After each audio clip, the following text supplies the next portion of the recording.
నమస్కారం సిటీ వార్తలకి స్వాగతం. ముందుగా ముఖ్యాంశాలు. జూన్ 4న ఎన్నికల కౌంటింగ్ ముందస్తు ఏర్పాట్లపై సిఇసి సమీక్ష. ఫలితాలు ఖచ్చితత్వంతో వేగంగా ఇవ్వాలని ఆదేశం.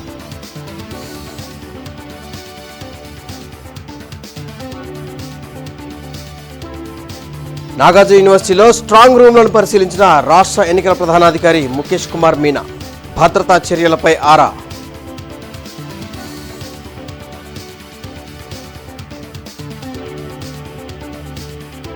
జిల్లాలో కొనసాగుతున్న కార్టన్ సెర్చ్. అనుమానితులకు పోలీసుల వార్నింగ్.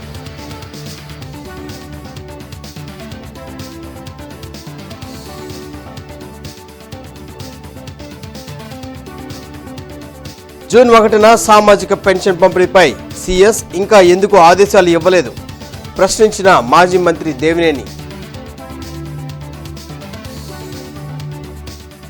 జూన్ 4న జరగనున్న ఎన్నికల కౌంటింగ్కు ముందస్తు ఏర్పాట్లపై కేంద్ర ఎన్నికల ప్రధానాధికారి రాజీవ్ కుమార్ అధికారులతో వీడియో కాన్ఫరెన్స్లో సమీక్షించారు. 5 దశల్లో ఎన్నికలు పూర్తయిన రాష్ట్రాల ఎన్నికల అధికారులు ఈ సమీక్షలో పాల్గొన్నారు. ఆంధ్రప్రదేశ్ నుంచి రాష్ట్ర ఎన్నికల ప్రధానాధికారి ముఖేష్ కుమార్ మీనాతో పాటు అదనపు సీఈఓలు కోటేశ్వరరావు, హరీంద్ర ప్రసాద్ హాజరయ్యారు. భారత ఎన్నికల సంఘం మార్గదర్శకాలను పాటిస్తూ ఖచ్చితమైన ఫలితాలను త్వరితగతిన ప్రకటించేలా చర్యలు చేపట్టాలని సిఇసి ఆదేశించారు. నాగార్జున యూనివర్సిటీలో ఏర్పాటు చేసిన ఈవీఎం స్ట్రాంగ్ రూమ్లను రాష్ట్ర ఎన్నికల ప్రధానాధికారి ముఖేష్ కుమార్ మీనా పరిశీలించారు. కలెక్టర్ వేణుగోపాల్ రెడ్డి, ఎస్పీ తుషార్ దుడి, ఇతర అధికారులు ఎన్నికల ప్రధానాధికారి ముఖేష్ కుమార్ మీనాతో ఉన్నారు. గుంటూరు జిల్లాలోని 7 అసెంబ్లీ నియోజకవర్గాల ఈవీఎంలతో పాటు గుంటూరు పార్లమెంటుకు సంబంధించిన ఈవీఎం వీవీప్యాడ్లను ఇక్కడ భద్రపరిచారు. 3 అంచెల విధానంలో స్ట్రాంగ్ రూమ్కు భద్రతను ఏర్పాటు చేశారు. జూన్ 4న కౌంటింగ్ జరగనుంది. సామాజిక పెన్షన్దారులకు జూన్ 1న ఇళ్ల వద్దే పెన్షన్ పంపిణీ చేసేలా అధికారులను సీఎస్ ఆదేశించాలని మాజీ మంత్రి దేవినేని ఉమా డిమాండ్ చేశారు. మంగళగిరిలోని తెలుగుదేశం పార్టీ కేంద్ర కార్యాలయంలో మాజీ మంత్రి దేవినేని ఉమా మీడియాతో మాట్లాడారు. సార్వత్రిక ఎన్నికల్లో వైసీపీకి లబ్ధి చేకూర్చేందుకు సామాజిక పింఛన్దారులను CS Jawahar Reddy, SERP CO Muralidhar Reddy ఇబ్బంది పెట్టారని ధ్వజమెత్తారు. పింఛన్ కోసం సచివాలయాలు, బ్యాంకుల చుట్టూ ఎండలో తిరగలేక ఇబ్బంది పడ్డారని చెప్పారు. జూన్ 1 వస్తున్నా ఇప్పటికీ పింఛన్ పంపిణీపై ప్రభుత్వం నుంచి ఒక్క స్టేట్మెంట్ కూడా రాకపోవటాన్ని తప్పుపట్టారు. ఎన్నికలు ముగిశాయని ఇప్పటికైనా సీఎస్ కుట్రలు మానుకోవాలని దేవినేని ఉమా వ్యాఖ్యానించారు.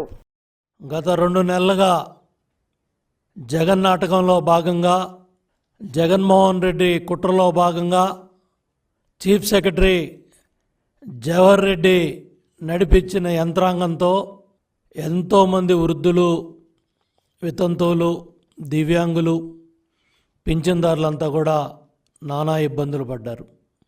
ఏప్రిల్ నెలలో, మే నెలలో వాళ్ళ బాధల వర్ణాతీతం. అయిపోయింది కదా, ఎన్నికలు అయిపోయాయి, ఇంకా మీ కుట్రలు ఆపండి, మీ కుతంత్రాలు ఆపండి, మీ దుర్మార్గాలు ఆపండి, జరిగిన అన్యాయాన్ని ఒకసారి చూడండి, జరిగిన నష్టాన్ని చూడండి, వాళ్ళు పడ్డ బాధలో మానవత్వం ఉంటే ఇమీడియట్గా స్పందించండి. ఎన్నికలు అయిపోయాయి కాబట్టి ఎవరికి వాడు బాధ్యత లేకుండా దీని గురించి మాట్లాడకుండా. రాష్ట్ర వ్యాప్తంగా డీజీపీ హరీష్ కుమార్ గుప్తా ఆదేశాలతో పోలీసుల కార్టన్ సెర్చ్ కొనసాగుతోంది. జిల్లాలోని ముఖ్యమైన ప్రాంతాలు, గ్రామాల్లో పోలీసులు సోదాలు నిర్వహించి అనుమానితులను అదుపులోకి తీసుకుంటున్నారు. అలాగే సరైన పత్రాలు లేని వాహనాలను సీజ్ చేయడంతో పాటు జూన్ 4న జరిగే ఎన్నికల కౌంటింగ్లో ఎలాంటి అల్లర్లకు పాల్పడినా కఠిన చర్యలు తప్పవని హెచ్చరిస్తున్నారు.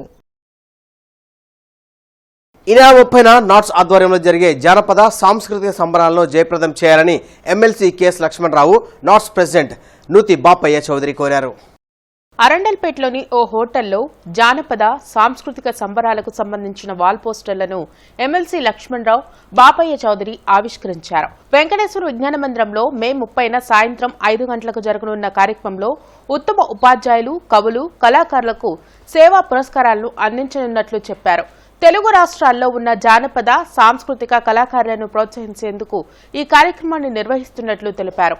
కళలను ముందు తరాలకు తెలియజేసేలా నాట్స్ ఆధ్వర్యంలో పురస్కారాలను పంపిణీ చేయనున్నట్లు తెలిపారు. కార్యక్రమంలో రమణ తదితరులు పాల్గొన్నారు.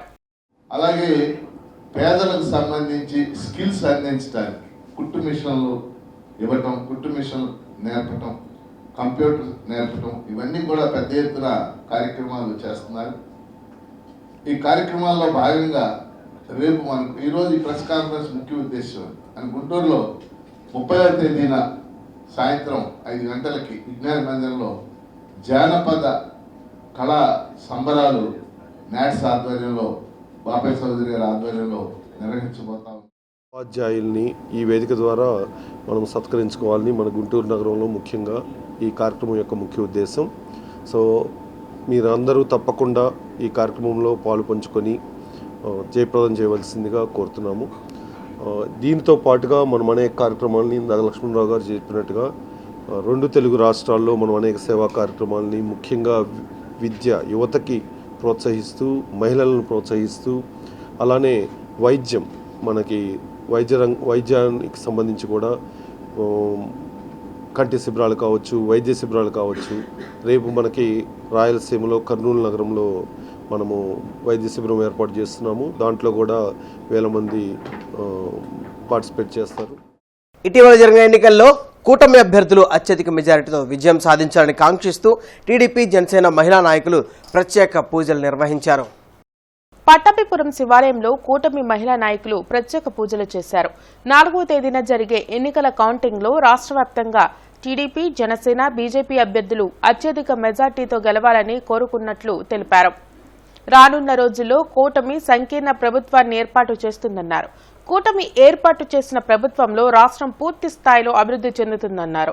కార్యక్రమంలో టీడీపీ, జనసేన, బీజేపీ మహిళా నాయకులు పాల్గొన్నారు. వాళ్ళున్నా లేకపోయినా వాళ్ళ ప్రెజెన్సీలో మేము నిలబడి ఈరోజు వాళ్ళని గెలిపించడంలో, వాళ్ళ గెలుపుకు కారణమయ్యేలాగా ఈరోజు పూజా విధానాల్లో కూడా తెలుగుదేశం, జనసేన కార్యకర్తలు అందరూ ఉమ్మడిగా పాల్గొంటున్నారండి. ఈ ధర్మ పోరాటంలో ఎమ్మెల్యే అభ్యర్థి, ఎంపీ అభ్యర్థి భారీ మెజారిటీతోనే కాదు, అమరావతికి పూర్వ వైభోగం రావాలి, కూటమి అభ్యర్థులు గెలవాలి, గౌరవ నారా చంద్రబాబు నాయుడు గారి ప్రమాణ స్వీకారం చేయాలి, వారి సమక్షంలో సతీ సమేతంగా స్వామివారికి అంటే తిరుపతి స్వామివారికి పట్టు వస్త్రాలు అందించి ఇక వారి గెలుపు రాష్ట్ర అభివృద్ధికి పాటుపడాలని మనస్ఫూర్తిగా కోరుకుంటున్నామండి. స్వామివారి అనుగ్రహంతో శ్రీ నారా చంద్రబాబు నాయుడు గారు జూన్ 9న ప్రమాణ స్వీకారం చేసి స్వర్ణాంధ్రప్రదేశ్ను అభివృద్ధి పథంలో పరుగులెత్తిస్తారని మా అందరి నమ్మకం అండి.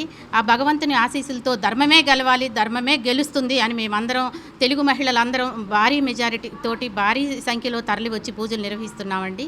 స్వామివారి అనుగ్రహంతో మన స్వర్ణాంధ్రప్రదేశ్ అభివృద్ధి పథంలో పరుగులెత్తిస్తుందని మేమందరం ఆశిస్తున్నాం. మాజీ ప్రధాని జవహర్లాల్ నెహ్రూ వర్ధంతి కార్యక్రమాన్ని కాంగ్రెస్ పార్టీ ఆధ్వర్యంలో నిర్వహించారు. జిల్లా కాంగ్రెస్ పార్టీ కార్యాలయంలో నెహ్రూ చిత్రపటానికి డీసీసీ అధ్యక్షులు లింగంశెట్టి ఈశ్వరరావు, ఇతర నాయకులు పూలమాలలు వేసి నివాళులర్పించారు.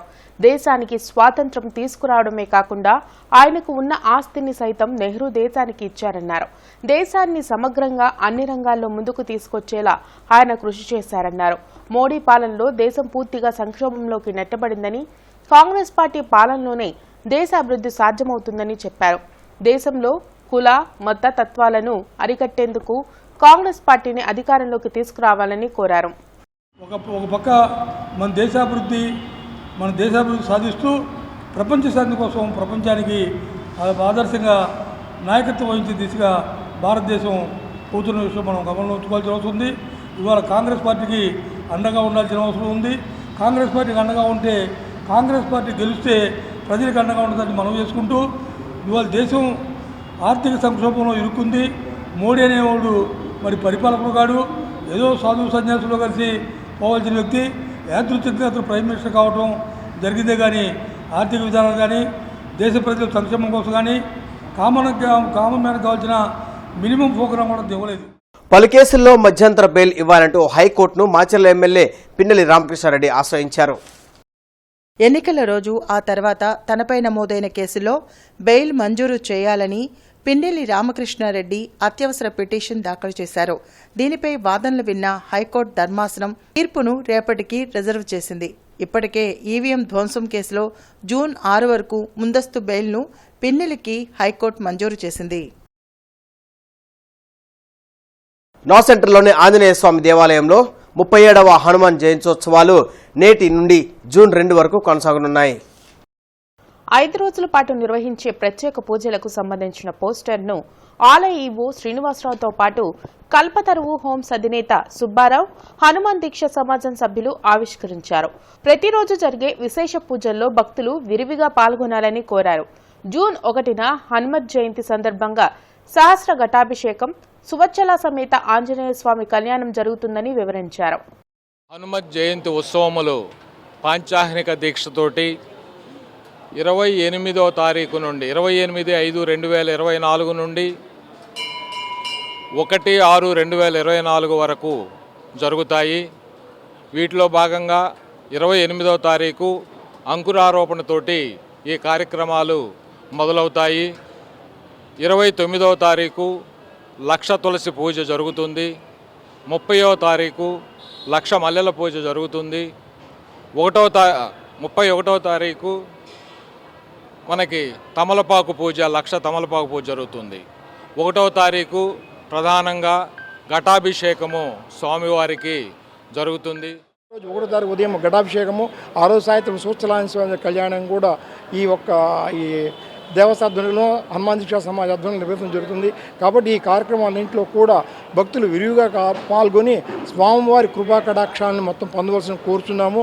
దీని ముఖ్యంగా మాకు ఉన్నటువంటి సమాజం ఆధ్వర్యం మా మిత్రులందరూ కూడా దేవస్థానం అందరూ కూడా కోఆపరేట్ చేస్తున్నారు. మాకు ఈ సహాయ సహకారం అందించినటువంటి భక్తులకి, అదేవిధంగా డిపార్ట్మెంటల్ వారికి, పోలీస్ సిబ్బందికి, ఆలయ సిబ్బందికి అందరూ కూడా కృతజ్ఞతలు తెలుపుకుంటున్నాం. కాలువల పూడిక తీత రిపేర్లు చేసి రైతులను ఆదుకోవాలని ఏపీ రైతు సంఘం డిమాండ్ చేసింది. బ్రాడీపేటలోని సిపిఎం కార్యాలయంలో సంఘం జిల్లా కమిటీ సమావేశం జరిగింది. రైతాంగ సమస్యల పరిష్కారంపై కేంద్ర రాష్ట్ర ప్రభుత్వాలు నిర్లక్ష్యం వహిస్తున్నాయని ఏపీ రైతు సంఘం రాష్ట్ర అధ్యక్షులు కృష్ణయ్య ధ్వజమెత్తారు. లైన్ నిర్వహణ కారణంగా కురటపాడు, సాకేత్పురం, పీర్తోట, ఆంజనేయపేటలో ఉదయం 11 గంటల వరకు విద్యుత్కు అంతరాయం కలుగుతుందని డీఈఈ షేక్ ముస్తాక్ అహ్మద్ తెలిపారు. కావున వినియోగదారులు సహకరించాలని ఆయన కోరారు. ఎన్నికల సంఘం జారీ చేసిన మార్గదర్శకాల ప్రకారం ఓట్ల లెక్కింపు చేయాలని అధికారులను కలెక్టర్ వేణుగోపాల్ రెడ్డి ఆదేశించారు. జూన్ 4న జరిగే ఓట్ల లెక్కింపులో పాల్గొనే అధికారులకు కలెక్టరేట్లో నిర్వహించిన ట్రైనింగ్ ప్రోగ్రాంలో కలెక్టర్ వేణుగోపాల్ రెడ్డి పాల్గొన్నారు. గుంటూరు పార్లమెంటుతో పాటు 7 అసెంబ్లీ నియోజకవర్గాలకు సంబంధించిన కౌంటింగ్ నాగార్జున యూనివర్సిటీలో జరుగుతుందని తెలిపారు. జూన్ 4న జరిగే ఎన్నికల కౌంటింగ్లో ఎలాంటి అల్లర్లకు పాల్పడవద్దని పోలీసులు హెచ్చరిస్తున్నారు. ఎవరు దాడులు చేసినా, చట్ట వ్యతిరేక కార్యకలాపాలకు పాల్పడినా కఠిన చర్యలు తప్పవని పోలీసులు చెప్తున్నారు. ఆందోళనలను అడ్డుకునేందుకు తాము అన్ని విధాలా రెడీగా ఉన్నట్లు మాక్ డ్రిల్ ద్వారా ప్రజలకు వివరిస్తున్నారు. ఈ వార్తలు ఇంతటితో సమాప్తం. నమస్కారం.